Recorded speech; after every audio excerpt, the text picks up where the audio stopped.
ACB వలలో Narsingi TPO means town planning అధికారి. LRS clear చేసేందుకు 10 లక్షల డిమాండ్. రూపాయలు 4 లక్షలు లంచం తీసుకుంటుండగా పట్టుకున్న అధికారులు. రెడ్ హ్యాండెడ్గా పట్టుబడ్డ టీపీఓ టేబుల్పై డబ్బుల కట్టలు. ఎట్లా అంటే ఆమె పుణ్యానికి పనిచేస్తున్న జీతం లేకుండానే ఇట్లా దండం పెడుతుంది దొరికి.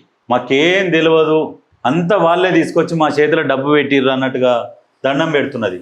ఆశ జీతమే మళ్ళీ మనిషికి ఆశాజీవి. ఇటువంటి వాళ్ళు వేలల్లో ఉన్నారు భారతదేశంలో. అవినీతిలో వీళ్ళ వల్లనే మొత్తం అవినీతి. భయపడుతున్నారు. ఇక ప్రభుత్వం ఆఫీస్ మెట్లు ఎక్కాలంటే వాళ్ళు ఎన్ని పైసలు అడుగుతారో అని ప్రజలు భయపడుతున్నారు. వీళ్ళని అసలు శాశ్వతంగా ఉద్యోగం నుంచి తీసేయాలి. ఇప్పుడు అదేదో కొత్త చట్టం వచ్చిందిగా, ఆ చట్టం వీళ్ళకి వర్తించాలి. ఓ 24 గంటలు 48 గంటలు జైల్లో ఉంటే ఇక శాశ్వతంగా ఉద్యోగం కోల్పోయినట్టు అనేది ఆ చట్టం తొందరగా ఇంప్లిమెంట్ అయితే ఇటువంటి వాళ్ళని మొత్తానికి తీసిపడేయాలి. ఏది ఎల్ఆర్ఎస్ క్లియర్ చేసేందుకు 10 లక్షల డిమాండ్, 4 లక్షలు లంచం తీసుకుంటున్నది. ఏంది 10 లక్షల డిమాండ్? మంగళవారం రెడ్ హ్యాండెడ్గా దొరికింది ఏసీబీ అధికారులకు. మంచిరేవులలో వినోద్ అనే వ్యక్తి తన ప్లాట్ విషయంలో ఎల్ఆర్ఎస్ క్లియర్ చేయడానికి దరఖాస్తు చేసుకున్నాడు.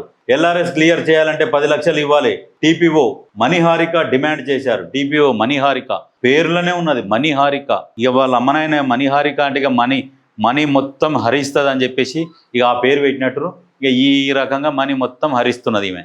ఎందుకు కొంచెమన్నా బుద్ధి ఉండాలి ఇటువంటి. ప్రభుత్వం కూడా వెంటనే వీళ్ళకి అసలు మళ్ళా ఉద్యోగాలు అనేది రాకుండా చేయాలి. వీళ్ళకి కొద్ది రోజులు పోతారు, జైల్లో ఉంటారు, మళ్ళీ బయటకు వస్తారు, మళ్ళీ ఎంక్వైరీ చేయించుకుంటారు, మళ్ళీ ఉద్యోగాలలో చేరుతారు. ఆ అవకాశం కల్పించొద్దు వీళ్ళకు. అట్లయితేనే భయంతో మిగతా ఉద్యోగులు జాగ్రత్తగా పనిచేస్తారు.